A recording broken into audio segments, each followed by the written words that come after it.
Buenas noches, soy Ana Seminario y estamos al final del día. Hoy queremos iniciar nuestro programa solidarizándonos con Venezuela. Venezuela esta tarde ha sufrido 2 terremotos en el lapso de 30 segundos y el terremoto mayor ha sido de 7.5 grados. Las imágenes que ustedes están viendo ahí es del Aeropuerto Internacional de Maiquetía de Caracas, donde se cayó el techo. Los pasajeros están ahí corriendo despavoridos porque realmente ustedes están viendo ahí las imágenes, han sido 7.5 grados, 2 terremotos, uno de 7.2, el segundo de 7.5, ¿no? El 7.2 fue el terremoto precursor. El epicentro del temblor se sitúa a unos 300 kilómetros al este de Caracas y también en el municipio de Montalbán, estado Carabobo, en la región central de Venezuela. Ahí ustedes están viendo también imágenes de viviendas, del interior de una vivienda. Ustedes ven ahí la intensidad del terremoto, porque además ha sido un terremoto con una profundidad de solo 13.2 kilómetros, es decir, no ha tenido mucha profundidad, lo cual hace que se perciba con mayor intensidad. 13.2 kilómetros solo de profundidad, es decir, ha sido clasificado como un sismo superficial. Entonces, hay que decir también, miren, ahí ustedes están viendo las casas, cómo se caen. La gente estaba viendo el Mundial, porque a esa hora estaba jugando, si no me equivoco, la selección de Brasil. Y entonces ahí están las calles, los edificios se han derrumbado, pese a que Venezuela es sacudida por temblores con frecuencia. Además, los terremotos más fuertes se han dado recientemente, fue el de Cariaco al noroeste en el año 97 y el de Caracas, que fue fuertísimo en el año 1967. Ahí vemos los edificios derrumbados, los edificios caídos, ¿no? Además, el último sismo similar a este fue en el año 2018 y tuvo una magnitud de 7.3 y afectó al estado de Sucre y al menos 10 países de la región. Ahí ustedes están viendo un partido de béisbol, que el béisbol es casi el deporte nacional de Venezuela, y ahí la cámara de seguridad está mostrándonos cómo se mueve. Miren ustedes los jugadores cómo se van hacia el centro del campo, ¿no? Entonces, la verdad es que es una situación muy difícil porque además Venezuela sale o está saliendo, se está recuperando de años de dictadura, de años de una crisis humanitaria donde se ha descuidado, hay que decirlo así, el tema de infraestructura, el tema de prevención y ahora esto. Escuchemos a la presidenta encargada, la señora Delcy Rodríguez, que se pronunció horas después de la tragedia. Y estamos en este momento declarando el estado de emergencia tal como lo contempla nuestra Constitución. Quiero agradecer a los gobiernos del mundo que inmediatamente ocurrido estos sismos se comunicaron con Venezuela para ofrecer solidaridad y apoyo. Estados Unidos, Panamá, Qatar, Cuba, Nicaragua, Turquía, Jordania, Barbados, Curazao, Colombia, Reino Unido, Brasil, México, Organización de Naciones Unidas, ONU y organismos multilaterales financieros que... Bueno, ese era el pronunciamiento de la presidenta encargada, la señora Delcy Rodríguez. Y de inmediato nos comunicamos con nuestra colega Andreina Fermín. Ya está Andreina Fermín desde Caracas. Buenas noches, Andreina, y gracias por atendernos. A esta hora, Andreina, habiendo pasado poco más de 3 horas o 4 horas de este fuerte sismo, ¿qué reportes tenemos a esta hora? Andreina, buenas noches. Hola, buenas noches. A esta hora, pues los equipos de emergencia aún se encuentran intentando rescatar personas que estaban dentro de los edificios que colapsaron en la ciudad capital. Hubo 3 edificios que colapsaron hasta este momento. El alcalde reportó que han logrado rescatar unas 20 personas de estos edificios. Estas personas obviamente están recibiendo cuidados, están siendo atendidas porque estaban dentro de estas estructuras que cayeron completamente, que fueron completamente derrumbadas por el terremoto. Y aparte están atendiendo las emergencias que han ocurrido a raíz del terremoto, porque muchas personas han dejado los edificios, han tenido que salir a las calles. La previsión de los organismos de seguridad es que las personas se mantengan en las plazas y en las avenidas principales por temor a que estos edificios que datan desde los años 60 puedan sufrir estos colapsos como estos edificios que cayeron en la zona de Los Palos Grandes. Desafortunadamente la situación en Venezuela, como bien lo decías en tu reporte, es bastante crítica con respecto a los servicios, las afectaciones con el sistema eléctrico y el agua principalmente, pues que ya venían sufriendo un colapso de años anteriores, pues actualmente están más afectadas por este terremoto. Estuvimos sin electricidad por alrededor de 40 minutos luego del terremoto. Afortunadamente ya la electricidad regresó, pero ahora están tomando las previsiones con respecto a las fugas que puedan ocurrir por el gas, porque el sistema de gas en Venezuela va por tuberías a conexiones directas en los apartamentos y eso puede generar incendios posteriores al terremoto, y están tratando de cubrir todo lo que son las afectaciones en las tuberías de agua que colapsaron debido al terremoto que ocurrió hace unas pocas horas. Andreina, estamos viendo en imágenes, ahora aquí en vivo, imágenes de la agencia Reuters de los trabajos de rescate.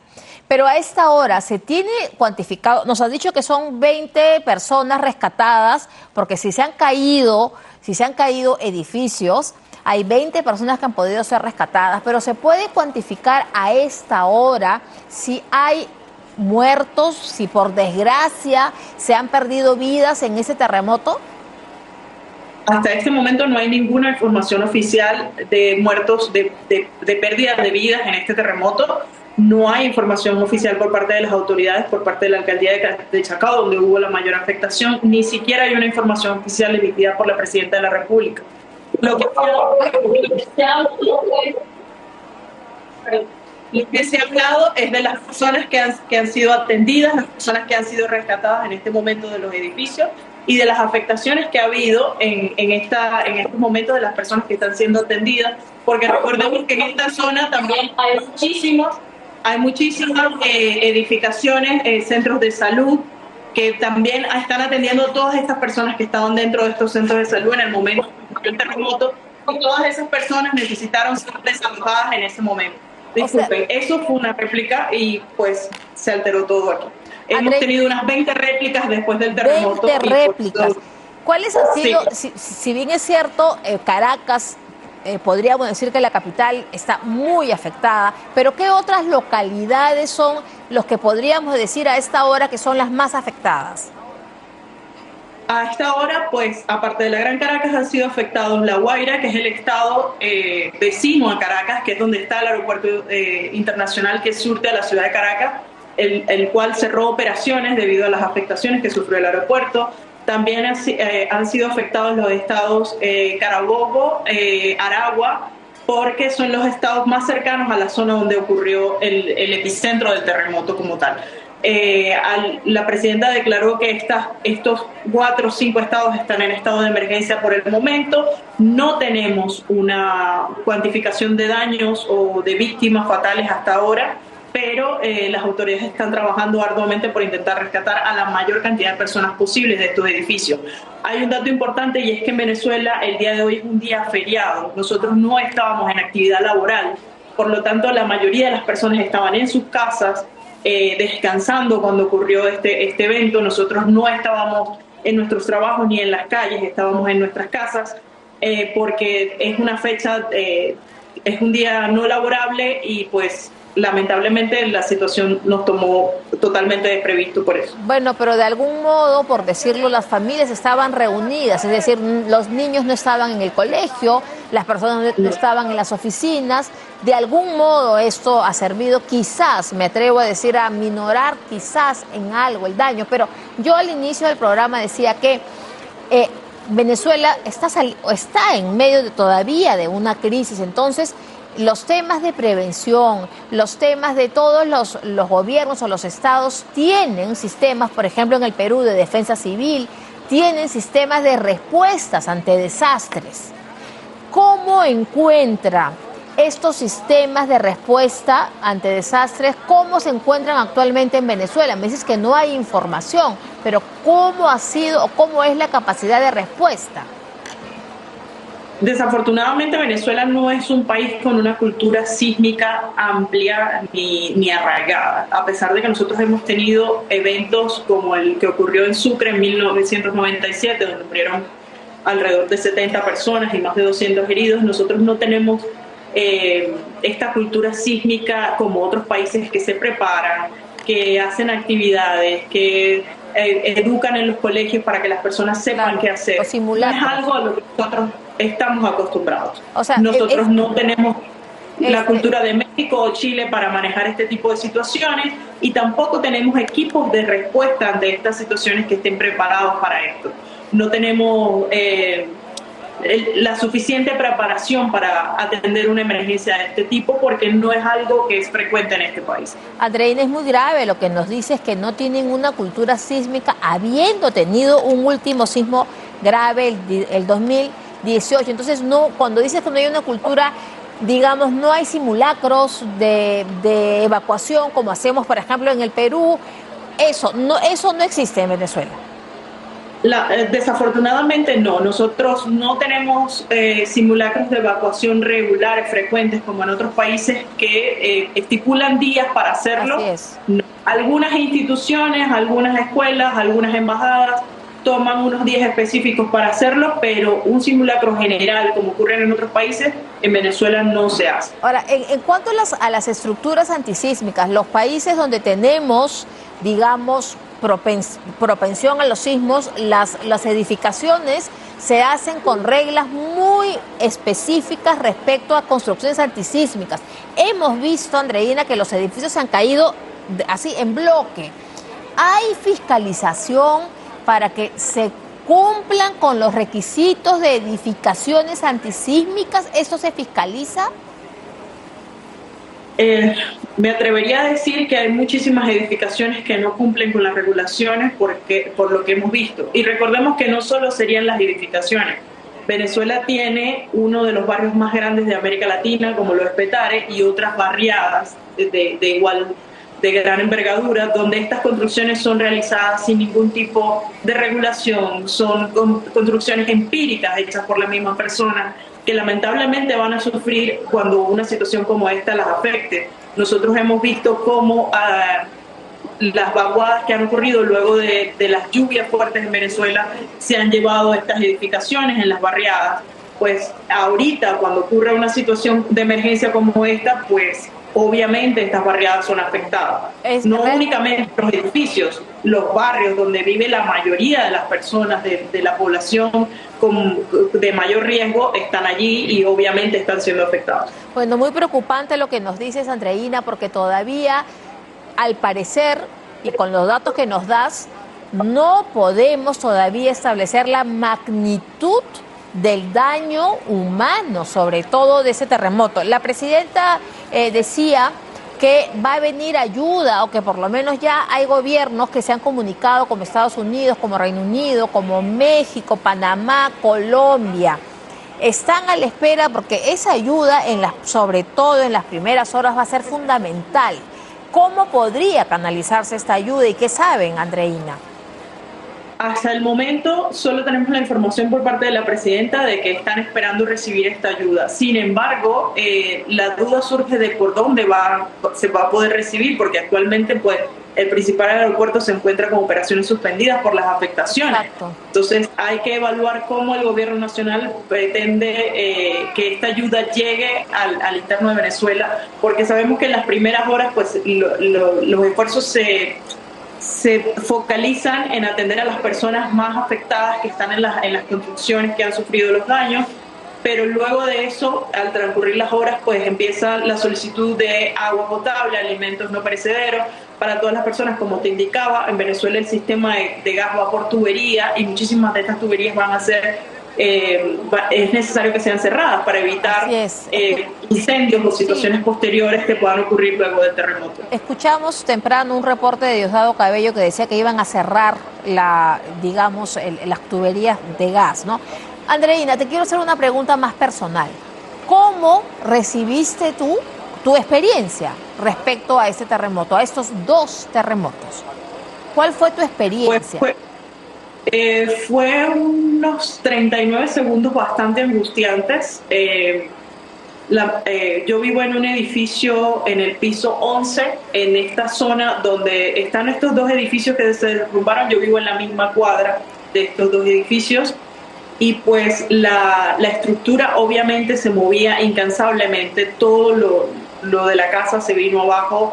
Y cuando intentábamos bajar por las escaleras, pues las tuberías del edificio colapsaron y el agua corría por las escaleras como un río. Entonces te podrás imaginar que en mi edificio vive muchísima gente mayor que estaba intentando bajar en medio de la emergencia, mientras el edificio aún se movía, mientras las réplicas aún se sentían, por ríos de agua que corrían por las escaleras. O sea, fue una situación bastante angustiante y bastante estresante, porque sabemos que no estamos preparados y sabemos que los edificios son de vieja data, son edificios de los años 60, 70, que probablemente no tienen la mejor estructura para soportar una situación como esta. Entonces era bastante preocupante estar en una infraestructura que podía colapsar en cualquier momento. Andreina, ¿qué va a pasar con las personas? Gracias por compartirnos tu experiencia, pero me imagino que te encuentras bien y te agradezco y gracias y me da gusto verte que te encuentras bien, pero ¿qué va a pasar con las personas? ¿Se van a hacer refugios? Porque estos edificios que han colapsado vivía gente, hay gente que ha podido salir, hay gente que ha podido ser rescatada, pero ¿va a haber algún tipo de refugio para estas personas damnificadas? ¿Se sabe algo de eso? Hasta el momento no hay información de que vayan a instalar refugios. Venezuela ha sufrido en otros momentos tragedias de gran magnitud, como fue la de Vargas hace algunos años, y hubo unos refugios improvisados dentro de las instalaciones deportivas en el país, dentro de los gimnasios techados. Hubo refugios improvisados para esas personas que perdieron sus casas en ese momento. Estimo que en esta situación se va a hacer lo mismo, porque aparte de las personas de los edificios, pues como te indico, hay personas en las casas, en las barriadas, que probablemente han perdido sus edificaciones y van a necesitar de esto, y el gobierno ya ha tenido experiencia previa haciéndolo así. Es lo más probable que ocurra de la misma forma. Andreina, te agradezco muchísimo por esta comunicación. Te pido que te pongas a salvo, porque imaginamos que las réplicas todavía van a venir, y te agradezco realmente muchísimo, y desde acá, desde Lima, desde el Perú, toda nuestra solidaridad con ustedes allá, y por supuesto también con el millón de venezolanos que nuestro país ha acogido y que también por supuesto nos solidarizamos. Muchísimas gracias, Andreina, porque aquí ya se encuentra con nosotros aquí al final del día presencial un representante de los venezolanos. Pero te agradezco muchísimo, Andreina, y que estés bien. Cuídate, por favor. Muchas gracias a ustedes. Bueno, como ustedes han escuchado, ¿no? Es un país que no tiene cultura sísmica, pese a que han tenido varios sismos.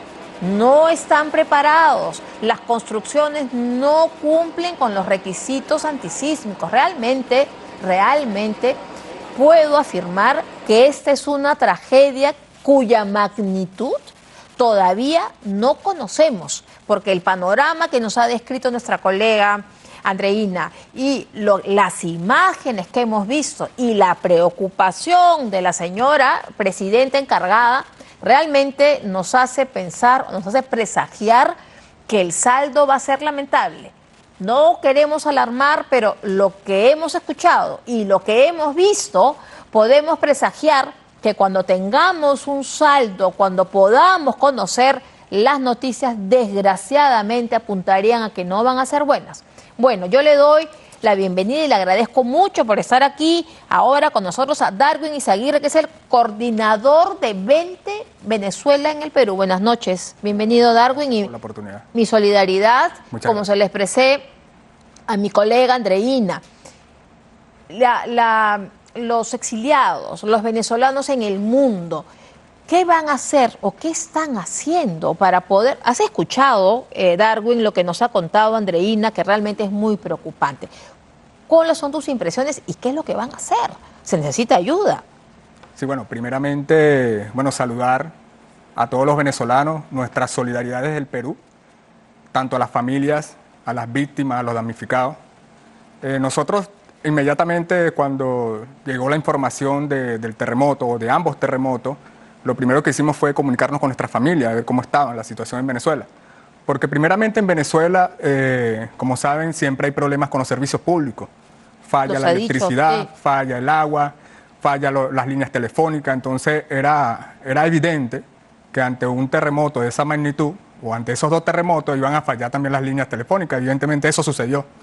Pero sin embargo, las comunicaciones empezaron a llegar rápidamente y los venezolanos en el mundo, por supuesto, los que estamos organizados a través de organizaciones políticas, ONG, asociaciones civiles, comenzaron a hacer contacto y en estos momentos, por lo menos aquí en Perú, se están reuniendo para ver cómo pueden ayudar a través de ayudas humanitarias y nos estamos organizando para poder canalizar esas ayudas que vayan a necesitar los damnificados o las víctimas de este terremoto. Claro, el problema, como nos contaba Andreina, es que el aeropuerto está cerrado. El aeropuerto de Maiquetía, que es por donde tendrían que llegar la ayuda, se han caído los techos del aeropuerto de Maiquetía, eran las primeras imágenes que veíamos, pero siempre habrán instalaciones militares que se podrán usar, ¿no? Para poder enviar ayuda. Veíamos las tareas de rescate y cuando pasan estas tragedias, lo primero que se requiere es personal para hacer rescate, porque hemos visto los edificios derrumbados.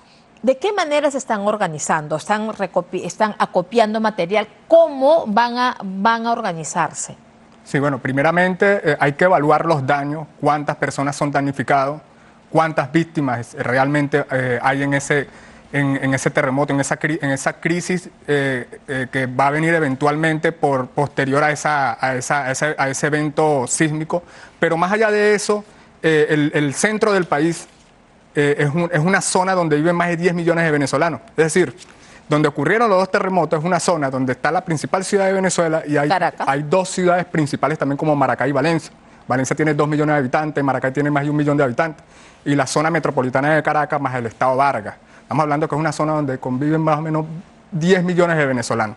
Entonces no sabemos cuál es la magnitud real de la cifra de los damnificados y de las víctimas. Pero sin embargo, nosotros en el año 99 tuvimos una tragedia bastante fuerte, como lo comentó la periodista venezolana, donde miles de venezolanos quedaron damnificados, miles de venezolanos murieron en esa tragedia de Vargas por medio de las lluvias, no fue por un terremoto, y muchísimos venezolanos del interior del país se movilizaron hacia las ciudades, hacia la ciudad de Vargas y hacia la ciudad de Caracas, donde hubo la tragedia, para poder ayudar. Nosotros nos estamos organizando ahora desde el exterior porque somos una diáspora de 8 millones de venezolanos. Entonces nuestra solidaridad, pero a su vez tratar de encontrar esos puentes de comunicación con las cancillerías de los diferentes países para poder canalizar las ayudas humanitarias necesarias que puedan necesitar esos venezolanos que van a estar damnificados. Darwin, aquí hay un tema importantísimo, que es la falta de información, porque claro, nuestra colega, ¿no?, nos decía que no se sabe, nuestra colega Andreina Fermín nos comentaba que no hay todavía un conocimiento, apenas se han rescatado a 20 heridos, pero ella era consciente en decir que tampoco había una capacidad de respuesta, porque no hay cultura sísmica. Es decir, acá vives varios años en el Perú y sabes que acá hay simulacros, correcto, hay simulacros multitragedias, multicatástrofes, etcétera. Entonces, ante esta falta de información, que no hay cultura sísmica y que no hay capacidad de respuesta, ¿cómo podemos saber las necesidades que realmente se van a requerir de inmediato? Bueno, y además que tenemos un gobierno inepto que por 25 años gobernó el país y no creó esa cultura sísmica dentro de Venezuela, aun cuando Venezuela no tiene el mismo nivel sísmico del Perú y de Chile. Pero hemos tenido eventos sísmicos significativos donde miles de venezolanos han muerto. En el año 67 en Caracas, el último de Caracas fuerte, pero también tuvimos unos en Cariaco y hemos tenido eventos sísmicos parecidos, que llegan a 6.5, 7 hasta 7.1 en el año 2018. En el año 2018, efectivamente, en Sucre. En el estado Sucre. Y pequeños temblores, ¿no?, que ocurren eventualmente en Venezuela, pero no ha habido, ni siquiera en los colegios ni en las empresas, no existe esa cultura de hacer simulacros para poder atender ese tipo de temas en caso de que ocurriera, como evidentemente acaba de ocurrir. Y adicional a eso, todas las instituciones en Venezuela están dañadas, están disminuidas, no tienen recursos, y una de esas instituciones son las instituciones de los bomberos en Venezuela, la defensa civil, el rescate inmediato.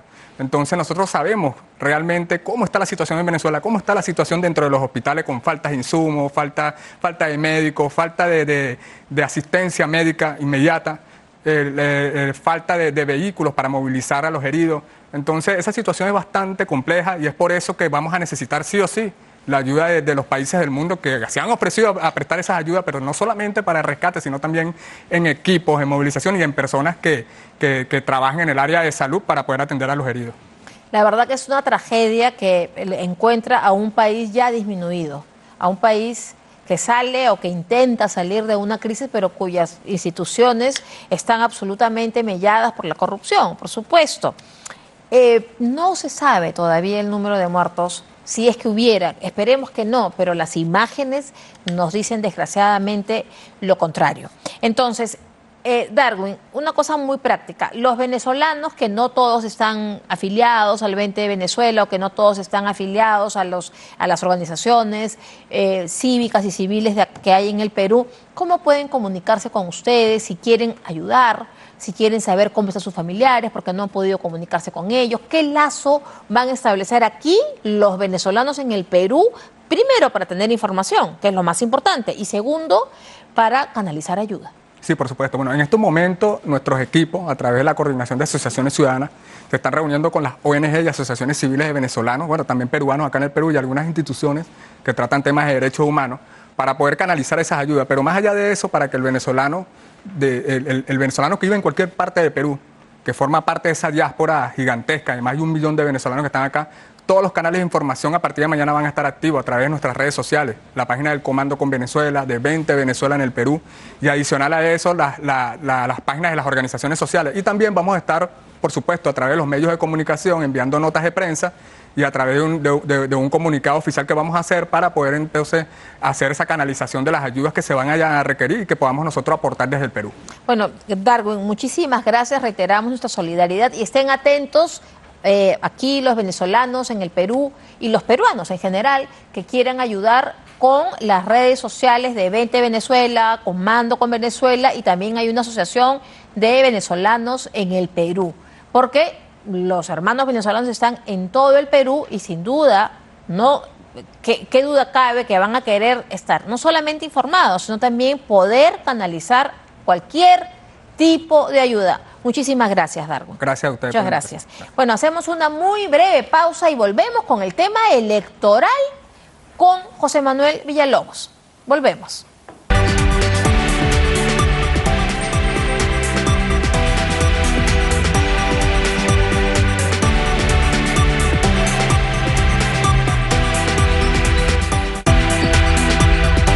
Crecer tu dinero con Caja Piura.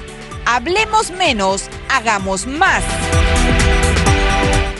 ¿Viste que robaron en el tercero A? Sí, pero ¿por dónde entraron? Por el balcón. Nosotros por suerte tenemos Verisur. Tengo sensores en puertas y en ventanas, así que cualquier movimiento se comunican enseguida. Muy buen dato, voy a llamar. Llama porque vienen en el día. ¿Hoy? Sí. Verisur Alarmas. Llama al 0801-7979. Personas que protegen personas.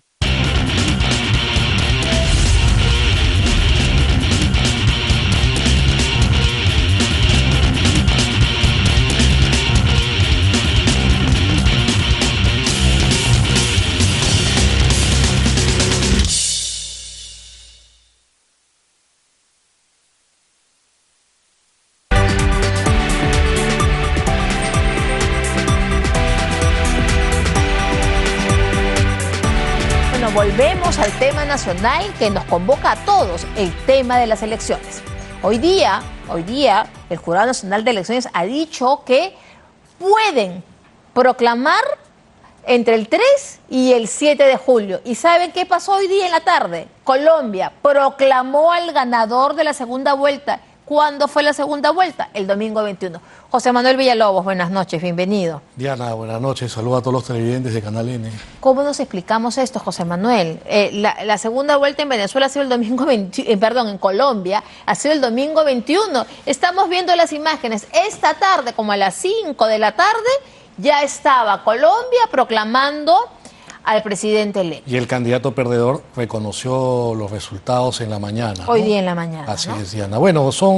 Envidia, pura envidia. Sí, porque recuerda que el mismo domingo, una hora después de llevar a cabo la elección, tenían el preconteo preliminar al 100%, ¿no? Cosa que acá no tenemos ese procedimiento de contar preliminarmente las actas, sino que vamos al conteo tradicional y acá está demorando ya 2 semanas y todavía tiene hasta julio, parece. Ahora, ¿qué se puede hacer para modificar y hacer con mayor celeridad estos temas? Porque se dice que somos un sistema muy garantista. Por ejemplo, hoy día ya dijeron, o anoche, que no declaran infundado el pedido de nulidad, el nuevo pedido de nulidad que hace Sánchez, y él dice que va a apelar la decisión. Entonces, otra vez empiezan a correr los plazos. ¿Qué se puede hacer el nuevo Parlamento para hacer un sistema más célere?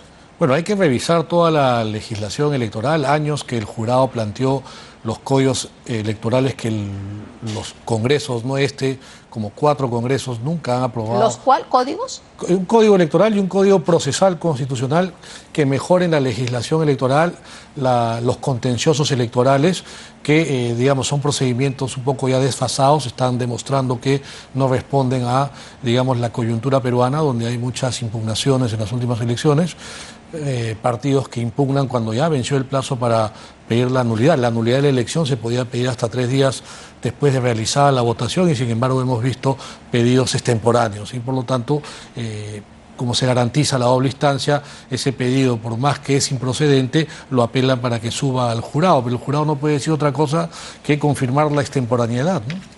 Hoy día Keiko Fujimori ha dado una conferencia de prensa, bueno, ha dicho que no le va a responder a Roberto Sánchez, pero ha habido un tema y una imagen que nos ha llamado la atención, creo que a todos, a propios y extraños, periodistas y ciudadanos en general, es la imagen de Keiko Fujimori con las cajas de actas. Ella ha podido tener más de 1000 actas. 85.000 parece. 85.000 actas, es decir, ahí la tenemos, si ustedes ven las imágenes, está Luis Dyer, que fue el jefe del Comando Nacional de Personeros, Keiko Fujimori y Luis Galarreta, que es el candidato a la primera vicepresidencia.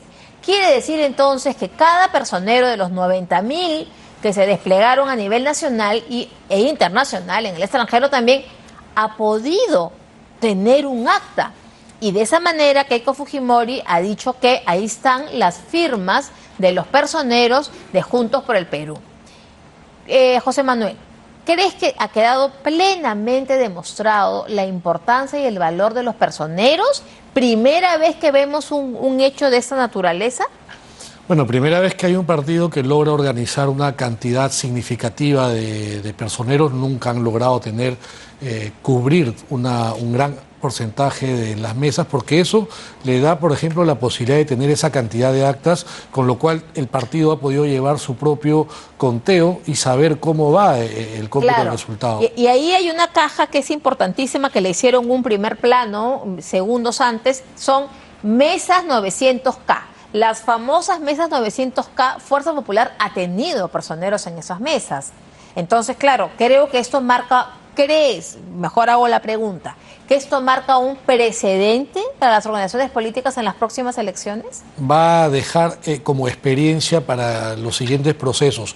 Partidos políticos que tengan un proyecto serio de ganar una elección, tienen que organizarse y tener, un alto porcentaje de mesas cubiertas por personeros. No solo porque defienden el voto en la mesa, sino porque finalmente obtienen este documento que es el acta que te permite contrastar los resultados que la OMPE va procesando. Claro. Y si tú llevas tu propia contabilidad, puedes saber cómo vas en los votos. En esas mesas observadas, por ejemplo, que todavía no se saben, si el partido tiene el acta de esa mesa observada, tú ya puedes saber cuál es la votación ahí. Te permite disponer mejor tus recursos impugnativos incluso, ¿no? Pero las más de 1000 actas que se impugnaron de Lima y Callao, Fuerza Popular tenía todas. Sí, eran actas observadas que se observaron por errores materiales, sí, que nadie podía saber cuál era la votación porque todavía no subían al sistema de la OMP, pero este partido, como ya las tenía, ellos podían saber cómo les iba a ir en esas actas observadas. Bueno,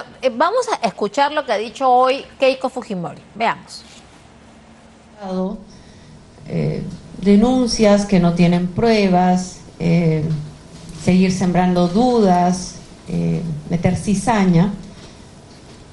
Yo no le voy a contestar al señor contrincante, pero lo que sí queremos es mostrar las pruebas y los resultados del trabajo voluntario de más de 90,000 personeros que el día de la elección colaboraron con nosotros. La señora Fujimori hace una anotación válida, ¿no? Dice que coincide con otros juristas, ¿no? Que dice que no presentan pruebas. Esas actas, para la señora Fujimori, son las pruebas, digamos, que podría enfrentar o confrontar a lo que ella llama su contrincante Roberto Sánchez.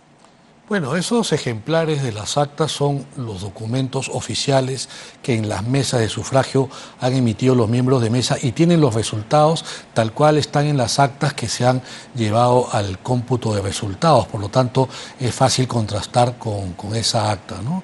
También las debería tener Juntos por el Perú, si han logrado tener un número importante de personeros, deben también tener ellos la cantidad de actas suficientes para que ellos hayan llevado su propia contabilidad, porque, digamos, un personero el día de la votación puede cubrir más de una mesa, con lo cual no llegas a tener los 92,000 mesas cubiertas, pero digamos con un 30% podías cubrir 3 mesas con un personero y sobre todo, lo más importante, recabar las actas de escrutinio al final, ¿no? Yo creo que han hecho la de María Corina Machado, ¿no? de recuperar la mayor cantidad posible de actas y luego poder contrastar. Pero ya cambiando un poco a otra elección, el Jurado Nacional de Elecciones ha observado más de 12 listas para la alcaldía de Lima y ha dado un plazo que se vencería mañana.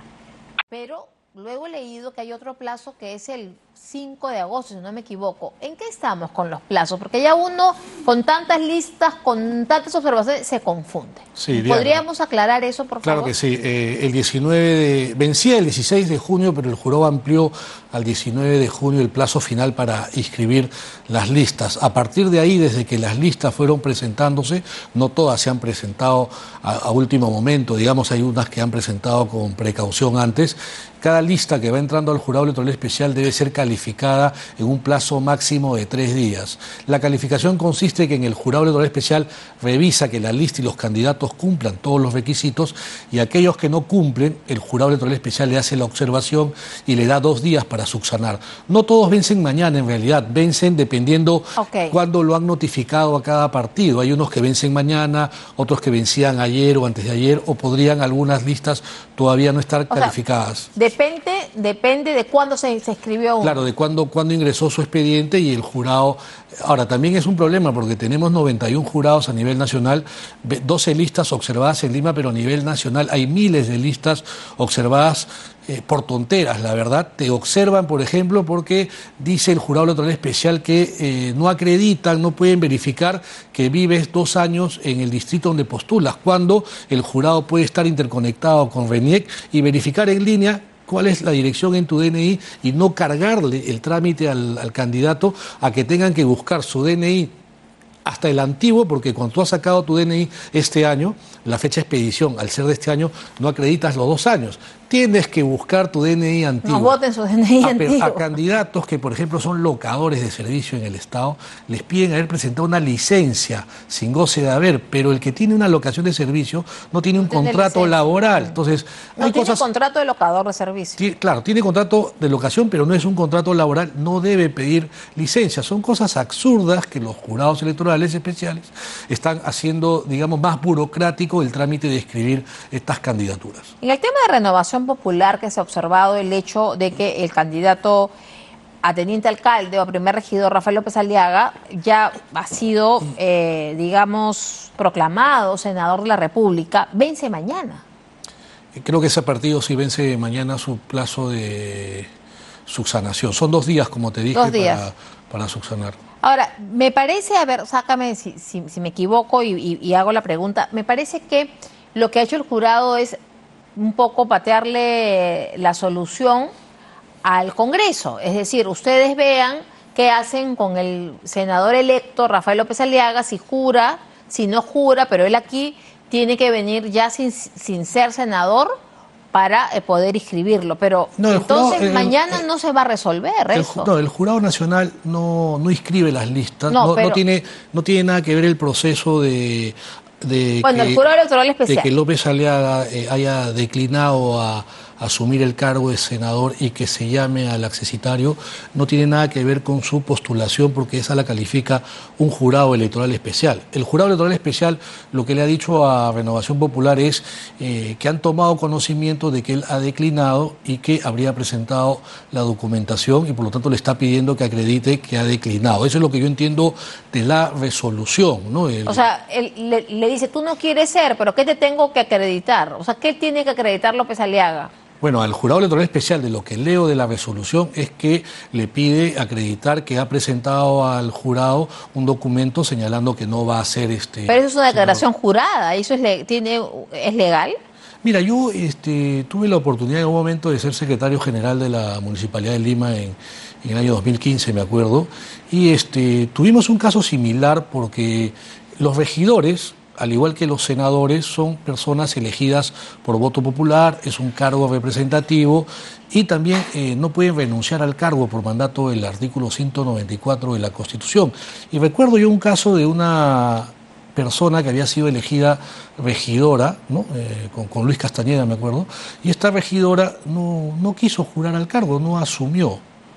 Y entonces por razones políticas. No asumió, no quiso asumir, comunicó a la municipalidad que no iba a asumir, y yo como secretario general lo que hice es comunicarle al Jurado Nacional de Elecciones que esa persona había comunicado que no iba a jurar al cargo, y recuerdo que el jurado sacó una resolución y dejó sin efecto su credencial y llamó al accesitario, ¿no? Más o menos el caso es similar, digamos, pero a este caso, es distinto, ¿no? Es similar, pero distinto, porque una cosa es ser primer regidor o segundo o tercero, y otra cosa es senador de la República. Pero son cargos de elección popular, son representativos, por ejemplo, y son irrenunciables. El día lunes estuvo aquí en Canal N Fernán Altuve, y Fernán Altuve, que puede tener todas las discrepancias con Rafael López Aliaga, que son además públicas, decía que mientras el Congreso no defina el accesitario, puede pasar un mes, y en ese mes, decían, y coincidía con otro jurista, puede dejar sin mayoría al bloque de derecha en el Senado. Porque claro, si en el hipotético, que en el ejemplo que has puesto, que es, en este caso, la municipalidad fue el secretario general, me voy a poner en el caso que sería la oficialía mayor del Congreso, claro. Pero ahí hablan incluso de la Comisión de Constitución, mientras se instala el Congreso el 26 de julio y mientras se hace el trámite, puede pasar, dijeron, hasta un mes, y que podría perder ese bloque de derecha la mayoría en el Senado. ¿Esto es así? Bueno, depende si se demoran en comunicarle al jurado que la persona no ha jurado al cargo. Yo creo que eso es inmediato. Si no jura o te comunica que no va a jurar, es por las puras esperar a que alguien jure, ¿no? Deberían comunicarle al jurado que la persona no va a jurar y que se haga, digamos, la sucesión. Pero el Congreso se instala recién el 26 de julio. Sí, pero y la juramentación es ese día. Pero antes de la juramentación hay un procedimiento que establece el reglamento del nuevo Congreso, que para que el senador o diputado jure al cargo tiene que cumplir con un trámite que es presentar unas declaraciones juradas, su declaración de bienes y rentas al oficial mayor, y si no las presenta no jura y no asume el cargo. Por lo tanto, si no cumples con ese procedimiento, ya el oficial mayor sabe que quien no ha cumplido y señala que no lo va a hacer, no tendrías por qué esperarlo a jurar, creo yo, ¿no? Ya podrías pedirle al jurado el reemplazo. Pero es un tema que está, creo, en cancha de la oficialía mayor y del Congreso. Incluso hablan de la Comisión de Constitución. ¿Tiene algo que ver la Comisión de Constitución? ¿Tardaría un mes? Bueno, si le piden una opinión a la Comisión de Constitución, ¿no? Ah, bueno, ahora, el tema es el siguiente. Lo que pasa es que no está regulado esto de... A eso iba.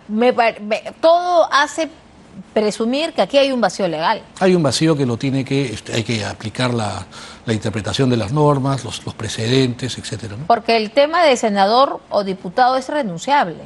Sí, como te decía, el cargo de regidor también es irrenunciable y el jurado llamó al accesitario del que no quiso renunciar. Ahora, la observación no solamente ha sido a Renovación Popular, ha sido al Partido Obras, ha sido a muchísimos partidos, ¿no? Y hay otro tema que lo leía, si no me equivoco, ayer en El Comercio el lunes, el papel del primer regidor.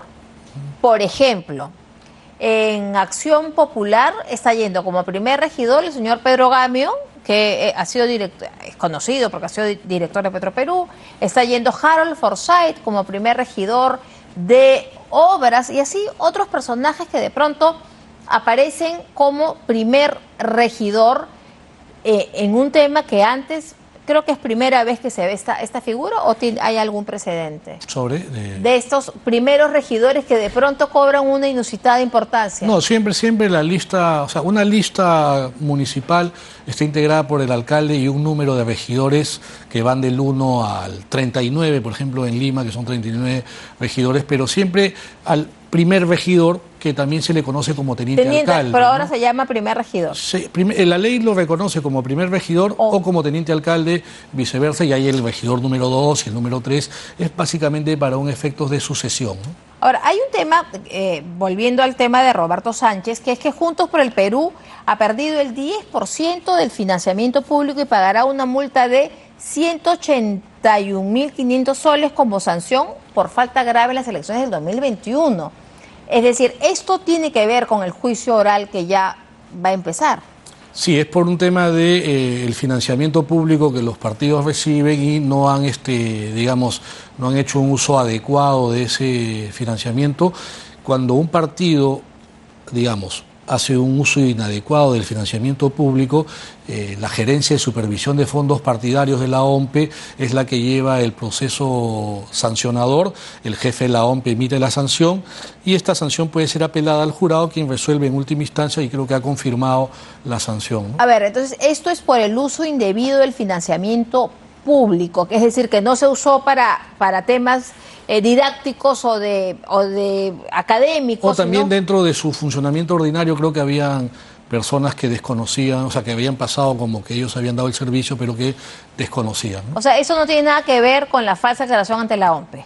Sí, yo creo que es lo mismo. Sí, solo que uno es penal, el otro está en la vía administrativa. Perfecto. La sanción. Bueno, la verdad es que Juntos por el Perú está acumulando varias perlas en el sistema electoral. Yo te agradezco mucho, José Martín Villalobos. Muchísimas gracias. Hacemos una muy breve pausa y volvemos con el analista político Iván Alonso, porque Iván Arenas viene, porque ya todos los medios internacionales dan como virtual presidenta electa a la señora Keiko Fujimori. Volvemos con eso.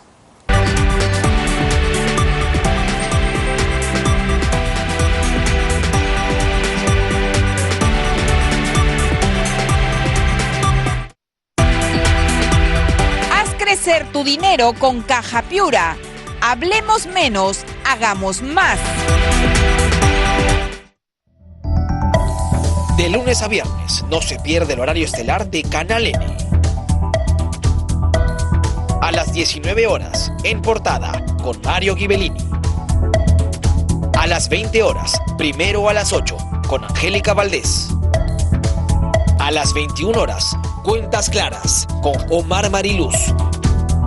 Y a las 22 horas, al final del día, con Diana Seminario.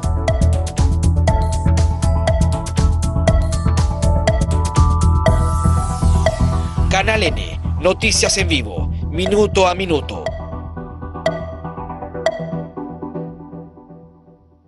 El Perú está lleno de oportunidades. Tenemos tanta riqueza en atractivos culturales, naturales, gastronómicos. Y de personas que hacen la diferencia. No hay empresarios grandes, pequeños, no, todos son empresarios con letras mayúsculas. Historias reales que inspiran. Tenía 22 años cuando fundé Seguresas. Que suma. Un negocio exitoso, genera trabajo, genera ingresos. Que impulsa el cambio. ¿No? Que el Perú se vuelva una potencia, ¿por qué no? O sea, tenemos las capacidades, tenemos mucho talento. Soy Marco Lorémola y este es tu programa Perú Potencia. De lunes a viernes, 11 de la noche por Canal N.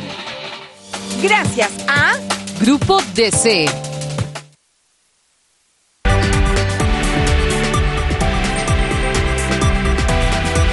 Como les dije, ya está aquí Iván Arenas. Iván Arenas, vamos a conversar sobre, por supuesto, el tema político, electoral, pero hay un asunto que todos los medios internacionales, agencias de prensa, diarios como el ABC de España, La Tercera de Chile, agencias como Reuters, CEFE, France Press, Associated Press, ya dan como virtual presidenta electa a la señora Keiko Fujimori. ¿Por qué?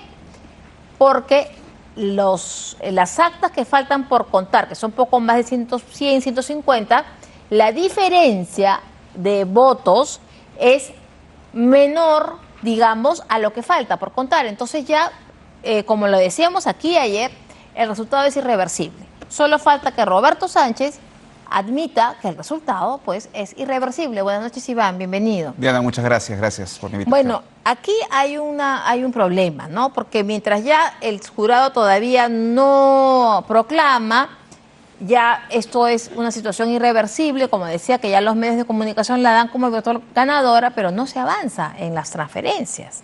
Entonces, ese es su problema, ¿no?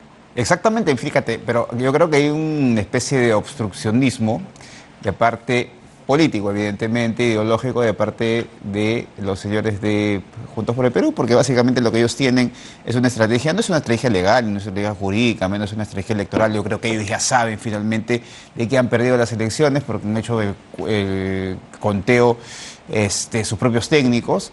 Lo que acá existe básicamente es una estrategia política, y una estrategia política que quiere influir para ponerle determinados, digamos, no solamente cabe, sino determinados parámetros al próximo gobierno, en este caso de la señora Keiko Fujimori, ¿no? Ahora, hay un tema que es bien interesante. Internacionalmente, como decía, los medios ya dan como ganadora a Keiko Fujimori, pero líderes políticos de la región, incluso de Europa, ya saludan a la señora Keiko Fujimori. Veamos los saludos que a través de redes sociales han habido. Primero es Iván Duque, dice: felicidades Keiko Fujimori por su victoria y elección como nueva presidenta del Perú.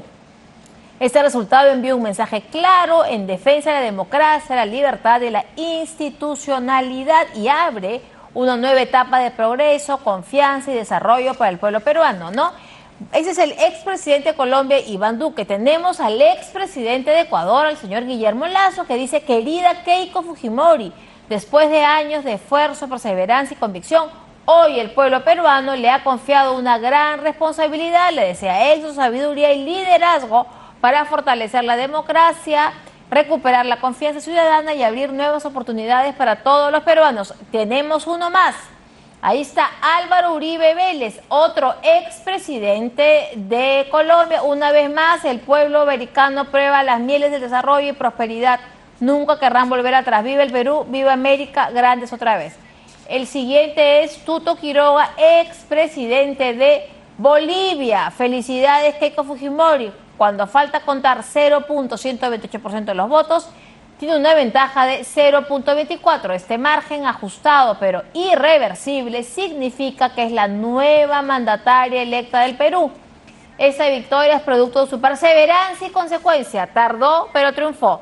Cayetana Álvarez de Toledo, política española del Partido Popular. Dos excelentes noticias, dice Cayetana. Enhorabuena, Keiko Fujimori y Abelardo de la Espriella. Entonces, así hay a nivel internacional. Flavio Bolsonaro, felicitación de Brasil, además que aspira a ser presidente de Brasil. Felicitaciones a la presidenta electa del Perú, Keiko Fujimori. Deseo pleno éxito en su misión de conducir al pueblo peruano hacia la estabilidad, la prosperidad y la seguridad, fortaleciendo las instituciones democráticas y promoviendo el desarrollo económico y social de su país. Bueno, ese era Flavio Bolsonaro. Entonces, expresidentes de Colombia, de Bolivia, candidato de Brasil, ya dan una felicitación. ¿Cómo debemos leer eso los peruanos? Yo creo que, fíjate, lo curioso de todo es que básicamente ha sido la derecha, entre comillas, sí, quienes han saludado, ¿no? Ninguna actitud democrática de parte de presidentes de izquierda. digamos, no... Es que no hay una proclamación, hay que entender eso también. También sí, pero evidentemente es irreversible el tema, ¿no? Ahora sería bueno que algunos países como, no te diré México, evidentemente, pero sí Brasil, que es de alguna otra manera es un país muy importante en esta parte, sí debería, de alguna otra manera el presidente debería tener ciertos gestos con la nueva socia comercial para el futuro de Brasil también. Acuérdate que ellos están básicamente, lo que quieren hacer es infraestructura para conectar a Brasil con el Pacífico. Entonces, me parece que es un saludo interesante, es un saludo importante. Ahora falta el conteo, falta lo más importante, falta que la institución, el jurado de elecciones, de una vez la proclame ella como ganadora de las elecciones. Bueno, faltan un poco más de 100 actas para la proclamación, pero como digo, falta la transición, y mientras esto ocurre, mientras seguimos contando votos y falta la proclamación, hoy día ha habido un atentado a Minera Poderosa en Patás. Volvieron los atentados porque hay que recordar que estos eran bastante frecuentes, pero ahora Minera Poderosa, la compañía Minera Poderosa ha emitido un pronunciamiento donde denuncia atentado con explosivos en instalaciones de su unidad de producción Santa María en Patás. Ese es el comunicado de Poderosa, y también el comunicado de la Sociedad Nacional de Minería, Petróleo y Energía, que condena el ataque a la compañía Minera Poderosa y demanda al gobierno actuar con firmeza para evitar que Patás sea zona liberada por minería ilegal. Entonces, no es que la corrupción y el crimen paran porque estamos contando votos. Esto continúa. Y nadie se hace cargo. Y probablemente va a continuar en medida de que no se haga cargo, en medida también de que no tengamos un gobierno, el próximo gobierno de la señora Keiko Fujimori, que tenga lineamientos para combatir la minería ilegal. Patás en este momento sigue siendo, a pesar de los esfuerzos del Comando Unificado, Patás, acuérdate tú que es un comando unificado entre la Policía Nacional y el Ejército peruano, las Fuerzas Armadas, para detener.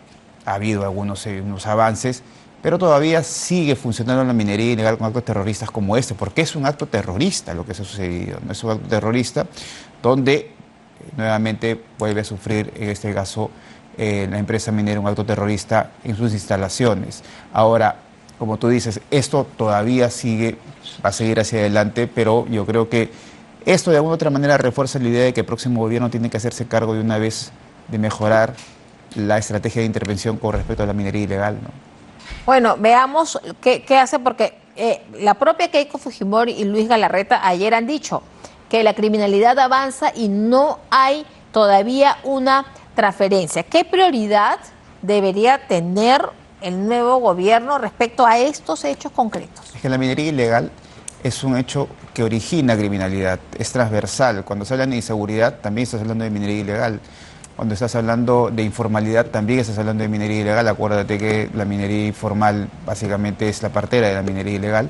Entonces, uno de los aspectos fundamentales del próximo Ejecutivo debería ser la rápida intervención en estos temas de minería ilegal, pero además un proceso de formalización. Luego de eso, evidentemente, el tema de inseguridad y la reactivación económica de los proyectos mineros, que es fundamental para el país, ¿no? Claro, ingresa un nuevo gobierno y con un reinfo que vence en diciembre. Es decir, a 6 meses va a tener probablemente una primera papa caliente que resolver. Exactamente, porque fíjate, con tantas marchas y contramarchas, con tantos cambios en el Ejecutivo, tantos cambios de ministros, evidentemente no se ha avanzado muchísimo en la formalización.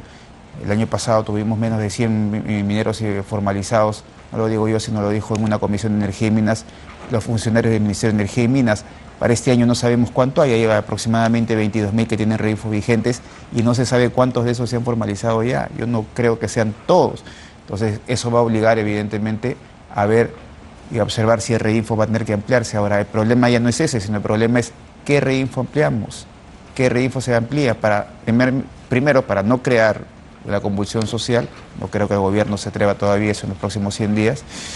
Y luego de eso, para tener, sí, evidentemente, un plan de formalización que sea serio, honesto, técnico, alejado de las, digamos, visiones ideológicas que se tienen alrededor de eso, ¿no? El próximo Ejecutivo no solamente va a tener el tema de la minería, sino además va a haber 2 comisiones de energía y minas, una comisión en la Cámara de Diputados y otra comisión en la Cámara de Senadores, y allí debemos también de fijarnos quiénes van a presidir esas comisiones, porque no se les puede dejar nuevamente como se les dejó en todo el Congreso ellos, anterior. Exactamente. Bueno, muchísimas gracias, Iván Arenas, por tus aportes, y bueno, hemos llegado así al final de nuestro programa. Yo les agradezco muchísimo habernos acompañado y los espero mañana a las 10 aquí en Canal N. Buenas noches.